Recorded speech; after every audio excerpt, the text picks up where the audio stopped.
काले कुत्ते को रोटी खिलाने के फायदे। काला कुत्ता पालतू जानवरों में सबसे वफादार और समझदार माना जाता है। ज्योतिष और लोक मान्यताओं के अनुसार काले कुत्ते को रोटी खिलाने के कई फायदे बताए गए हैं। शनि दोष से मुक्ति। ज्योतिष शास्त्र में काले कुत्ते को शनि देव का वाहन माना जाता है। मान्यता है कि काले कुत्ते को रोटी खिलाने से शनि देव प्रसन्न होते हैं और शनि दोष या साढ़े साती के नकारात्मक प्रभावों से मुक्ति मिलती है। राहु केतु के अशुभ प्रभाव कम। राहु और केतु ग्रहों के अशुभ प्रभावों को कम करने के लिए भी काले कुत्ते को भोजन कराना शुभ माना जाता है। शत्रुओं पर विजय। कई लोगों का मानना है कि काले कुत्ते को रोटी खिलाने से शत्रुओं पर विजय प्राप्त होती है और उनसे होने वाली परेशानियां कम होती हैं। नकारात्मक ऊर्जा का नाश। घर के आसपास की नकारात्मक ऊर्जा को दूर करने में भी यह सहायक माना जाता है। आर्थिक लाभ। कुछ मान्यताओं के अनुसार काले कुत्ते को नियमित रूप से रोटी खिलाने से आर्थिक स्थिति में सुधार होता है और धन धान्य में वृद्धि होती है।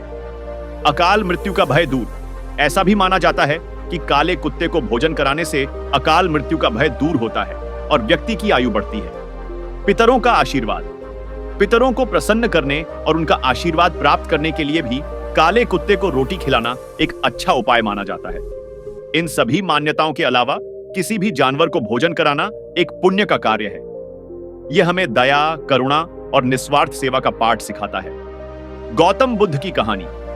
सच्चा सुख और दान का महत्व।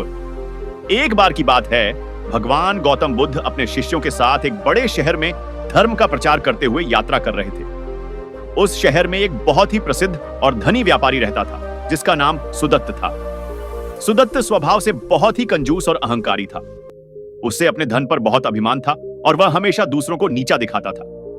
जब उसे पता चला कि महात्मा बुद्ध शहर में आए हैं और उनके उपदेश सुनकर लोग उनसे बहुत प्रभावित हो रहे हैं, तो सुदत्त को ईर्ष्या होने लगी।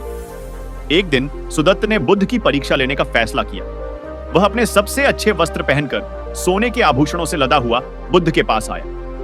बुद्ध अपने शिष्यों के साथ एक शांत उपवन में बैठे थे और लोगों को उपदेश दे रहे थे। सुदत्त ने हाथ जोड़कर अभिवादन किया और पूछा, हे भिक्षु, मैंने सुना है कि आप जीवन के सत्य और सुख के बारे में बताते हैं। मेरे पास अथाह धन है, मेरा व्यापार दूर दूर तक फैला हुआ है, मेरे पास नौकर चाकर हैं और समाज में मेरा बहुत मान सम्मान है। फिर भी कभी कभी मुझे खालीपन महसूस होता है। क्या आप मुझे बता सकते हैं कि मैं कैसे सच्चा और स्थायी सुख प्राप्त कर सकता हूं? बुद्ध ने शांत भाव से सुदत्त की ओर देखा और मुस्कुराते हुए कहा, हे व्यापारी, सच्चा सुख धन, मान सम्मान या बाहरी वस्तुओं में नहीं होता। सच्चा सुख तो हमारे भीतर की शांति और संतोष में निहित है। जिस प्रकार एक खाली बर्तन को कितना भी पानी पिलाओ वह कभी तृप्त नहीं होता, उसी प्रकार एक असंतुष्ट और लोभी मन कभी शांति नहीं पा सकता। सुदत्त को बुद्ध की बात पूरी तरह समझ नहीं आई। उसने फिर पूछा, लेकिन मैं अपने मन को कैसे शांत कर सकता हूं? मैं हमेशा कुछ न कुछ हासिल करने की दौड़ में रहता हूं। मुझे लगता है कि और अधिक धन और अधिक संपत्ति मुझे खुश करेगी। बुद्ध ने उत्तर दिया, जब तुम दौड़ना बंद कर दोगे तभी तुम्हें शांति मिलेगी। जब तुम दूसरों के लिए जीना शुरू करोगे तभी तुम्हें असली खुशी मिलेगी। जब तुम दूसरों के प्रति दया, करुणा और निस्वार्थ भाव रखोगे तभी तुम्हारा मन शांत होगा। सुदत्त अभी भी दुविधा में था। उसने कहा, मैं आपकी बातों का अर्थ पूरी तरह नहीं समझ पा रहा हूं। क्या आप मुझे कोई उदाहरण दे सकते हैं? बुद्ध ने उसे एक कहानी सुनाई।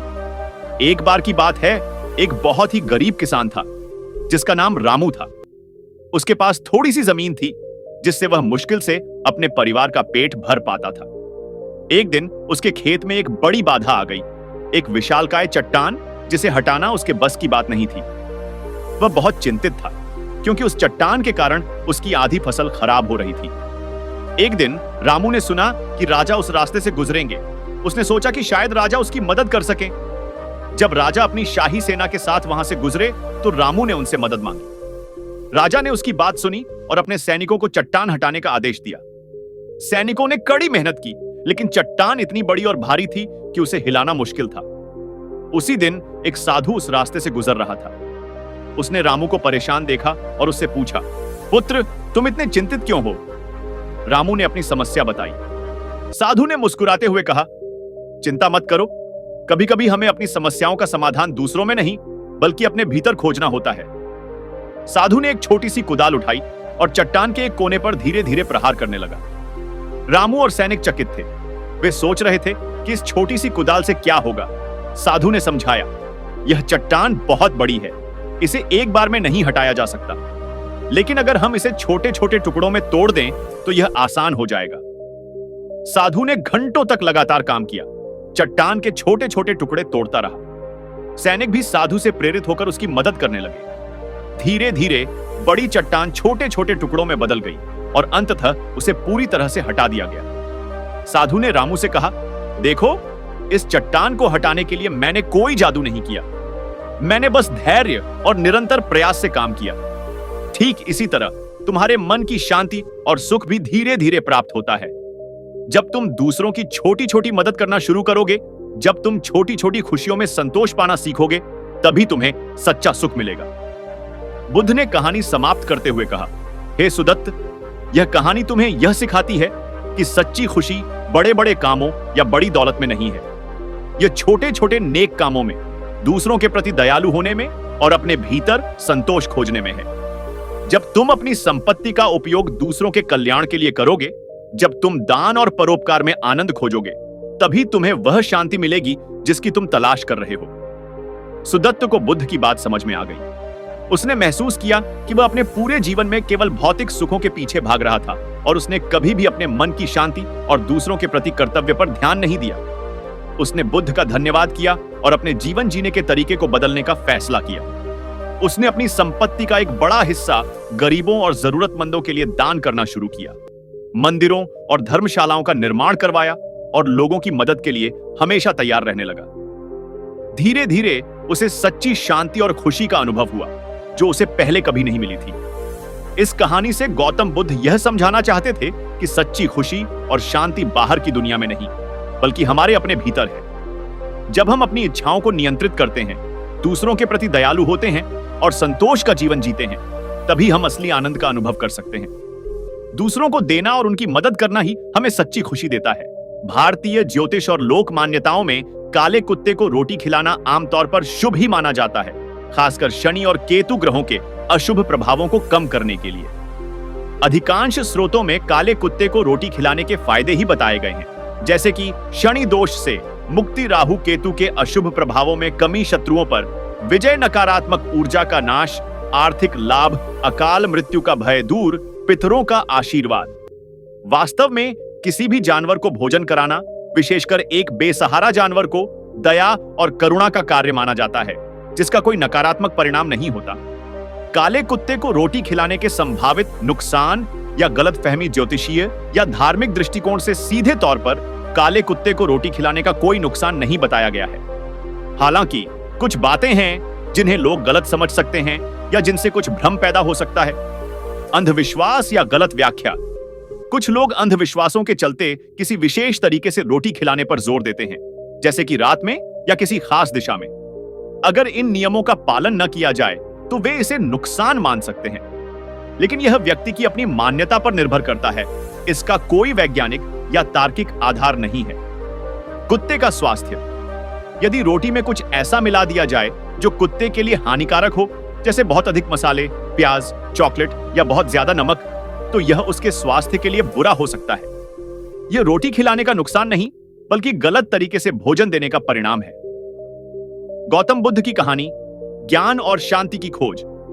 एक बार की बात है, गौतम बुद्ध एक गांव से गुजर रहे थे। उस गांव में एक बहुत ही अमीर और अहंकारी व्यापारी रहता था। वह हमेशा खुद को सबसे श्रेष्ठ मानता था और दूसरों को नीचा दिखाता था। जब उसे पता चला कि बुद्ध उसके गांव में आए हैं, तो उसने सोचा कि क्यों ना बुद्ध की परीक्षा ली जाए। वह बुद्ध के पास गया और उनसे पूछा, हे भिक्षु, आप हमेशा शांति और ज्ञान की बात करते हैं, लेकिन क्या आपने कभी सोचा है कि जीवन में असली खुशी क्या है? मेरे पास धन है, मान सम्मान है, सब कुछ है, फिर भी मुझे कभी कभी खालीपन महसूस होता है। क्या आप मुझे बता सकते हैं कि मैं कैसे सच्चा सुख प्राप्त कर सकता हूं? बुद्ध ने मुस्कुराते हुए कहा, हे व्यापारी, सच्चा सुख धन या मान सम्मान में नहीं है। यह हमारे मन की शांति और संतोष में है। जिस तरह एक खाली बर्तन कभी भर नहीं सकता, उसी तरह एक असंतुष्ट मन कभी शांति नहीं पा सकता। व्यापारी को बुद्ध की बात समझ नहीं आई। उसने फिर पूछा, लेकिन मैं कैसे अपने मन को शांत कर सकता हूं? मैं हमेशा कुछ ना कुछ हासिल करने की दौड़ में रहता हूं। बुद्ध ने कहा, जब तुम दौड़ना बंद कर दोगे तभी तुम्हें शांति मिलेगी। जब तुम दूसरों की मदद करना शुरू करोगे तभी तुम्हें असली खुशी मिलेगी। जब तुम दूसरों के प्रति दया और करुणा का भाव रखोगे तभी तुम्हारा मन शांत होगा। व्यापारी अभी भी थोड़ा भ्रमित था। बुद्ध ने उसे एक कहानी सुनाई। एक बार एक गरीब आदमी था जिसके पास खाने के लिए कुछ नहीं था। वह हर दिन दूसरों से भीख मांगता था। एक दिन उसे एक सिक्का मिला। उसने उस सिक्के से थोड़ा भोजन खरीदा और उसे खा लिया। उसे बहुत संतोष हुआ। उसी दिन एक राजा था जो अपने विशाल महल में रहता था। उसके पास बहुत धन था, लेकिन वह हमेशा कुछ और पाने की इच्छा रखता था। वह कभी संतुष्ट नहीं होता था और हमेशा बेचैन रहता था। एक दिन वह शिकार पर गया और उसे बहुत भूख लगी। उसने अपने सैनिकों से भोजन लाने को कहा, लेकिन कुछ भी उपलब्ध नहीं था। उस दिन राजा को भी भूख का अनुभव हुआ। बुद्ध ने कहानी खत्म करते हुए कहा, देखो, गरीब आदमी के पास कुछ नहीं था, फिर भी वह संतुष्ट था। राजा के पास सब कुछ था, फिर भी वह असंतुष्ट था। सुख का संबंध बाहरी चीजों से नहीं, बल्कि तुम्हारे भीतर के भाव से है। व्याध को बुद्ध की बात समझ में आ गई। उसने महसूस किया कि वह अपने पूरे जीवन में भौतिक सुखों के पीछे भाग रहा था और उसने कभी भी अपने मन की शांति पर ध्यान नहीं दिया। उसने बुद्ध का धन्यवाद किया और अपने जीवन जीने के तरीके को बदलने का फैसला किया। उसने दान करना शुरू किया, दूसरों की मदद की और धीरे धीरे उसे सच्ची शांति और खुशी का अनुभव हुआ।